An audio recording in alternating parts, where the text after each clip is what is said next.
ସାର୍ଟର ବଟମ ଦେଇ ବାହାରୁ ବାହାରୁ ଝିଅ କହିଲା, ବାବା ଦୀପ ଗୁଡ଼ାକ ଧୋଇ ଦେଇ ଯାଅ, ତୁମେ ଆସିବା ବେଳକୁ ମୁଁ ସେଗୁଡ଼ା ଲଗେଇ ଦେଇଥିବି। ରାମର ଝିଅ ତାକୁ କହିଲା। ଦୀପ ନାଁ ଶୁଣୁ ଶୁଣୁ ପାଦଟା ସେଇଠି ଅଟକିଗଲା ତାର। ବିଗତ 2 ବର୍ଷର ସେଇ ଦୀପାବଳିର ସନ୍ଧ୍ୟା ମନେ ପକେଇ ଡାକ୍ତରଖାନାରେ ଦୀପ ଦେଳ ଦୃଶ୍ୟ ଦେଖୁଥିବା ବେଳେ ନୀରବତା ଭଙ୍ଗ କରି ଡାକ୍ତରଖାନାର ଇନଫର୍ମର ଆନାଉନ୍ସମେଣ୍ଟ କଲେ, 27 ନମ୍ବର ଆଇସିୟୁ ପେସେଣ୍ଟର ଆଟେଣ୍ଡାଣ୍ଟ କାଉଣ୍ଟରରେ ଆସି ଦେଖା କରନ୍ତୁ। ଅଗତ୍ୟା ଦୀପରୁ ନଜର ହଟେଇ କାଉଣ୍ଟରକୁ ଆଗେଇ ଗଲା ରାମୁ। କାଉଣ୍ଟର ମ୍ୟାଡ଼ାମଙ୍କ ଆତଙ୍କ ଭରା କୋହରେ ପଚାରିଲା, କ'ଣ ହେଲା କି ମ୍ୟାଡ଼ାମ? ମୁଁ ସେ 27 ନମ୍ବର ପେସେଣ୍ଟର ଆଟେଣ୍ଡାଣ୍ଟ। କ'ଣ ହେଲା କି? ମ୍ୟାଡ଼ାମ କହିଲେ, କାଉଣ୍ଟରରେ 30,000 ଟଙ୍କା ଡିପୋଜିଟ୍ କରି ଯାଇ ପେସେଣ୍ଟକୁ ଦେଖା କରନ୍ତୁ। ପାଖରେ ପଇସା ନଥିବାରୁ ଶଳାକୁ ଫୋନ୍ କରି କହିଲି, 30,000 ଆଣିକି ଆସିବୁ, ଡିପୋଜିଟ୍ ଅଛି। ସେ ନେଇକି ଆସିଲା। ଡିପୋଜିଟ୍ କରି ଉପର ମହଲାକୁ ତାର ମାଆକୁ ଦେଖା କରିବାକୁ ଗଲି। ଗଲାବେଳକୁ 4 ଜଣ ଡାକ୍ତର ଚାରିପଟେ ଘେରି ରହିଥାନ୍ତି।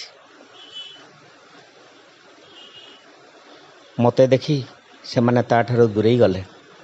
ସନ୍ତୋଷ ସାର୍ କହିଲେ, ଭେଣ୍ଟିଲେଟର କାମ କରୁନି ରାମବାବୁ, ହାର୍ଟ ବନ୍ଦ ହେଇଗଲାଣି, କାଢ଼ିଦେବୁ? ମାନେ?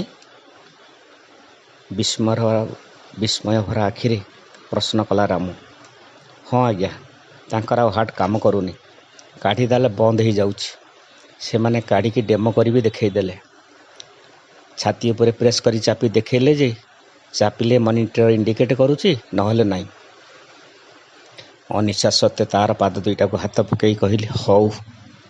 ସେମାନେ ଭେଣ୍ଟିଲେଟର କାଢ଼ିଦେଲେ। ଆପେ ଆପେ ମୁଣ୍ଡଟା ତାର ନଇଁଗଲା ତା ପାଦ ଉପରକୁ। ଡାକ୍ତରମାନେ ତାକୁ ଧରି ଆଣି ଶାନ୍ତ କରାଇ ଟିକେ ଦୂରକୁ ନେଇଗଲେ। ଧଳା କପଡ଼ାରେ ଶରୀରର ମୁହଁକୁ ଘୋଡ଼େଇ ଦେଲେ। ଶରୀରଟାକୁ ତକିଆ ପରି ଗୁରେଇ ବାନ୍ଧିଦେଲେ। ଶରୀର ନେବାର ବ୍ୟବସ୍ଥା କରନ୍ତୁ ବୋଲି କହିଲେ। ଅତି ସନ୍ତର୍ପଣରେ ସେ ତଳକୁ ଆସିଲା।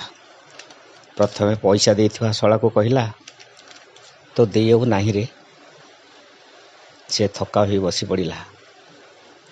ଡାକ୍ତରଖାନାର ସବୁଯାକ ପଇସା ସେଇ ଶଳାଟି ଖର୍ଚ୍ଚ କରିଥିଲା।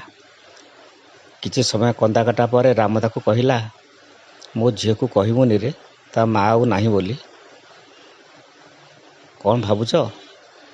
ଝିଅ ଆସି ହାତକୁ ହଲେଇ ଦେଇ ପଚାରିଲା। ରାମୁ ପ୍ରକୃତିସ୍ଥ ହେଲା। ଦୀପ ଧୋଇବ ପରା? ଝିଅ କହିଲା। ରାମୁ କହିଲା, ହଁ ଚାଲ ଧୋଇ ଦେଉଛି। ରାମୁ ଚାଲିଲା ଦୀପ ଧୋଇବାକୁ, ଆସନ୍ତା ଆଗର ଭବିଷ୍ୟତକୁ ଲକ୍ଷ୍ୟ କରି।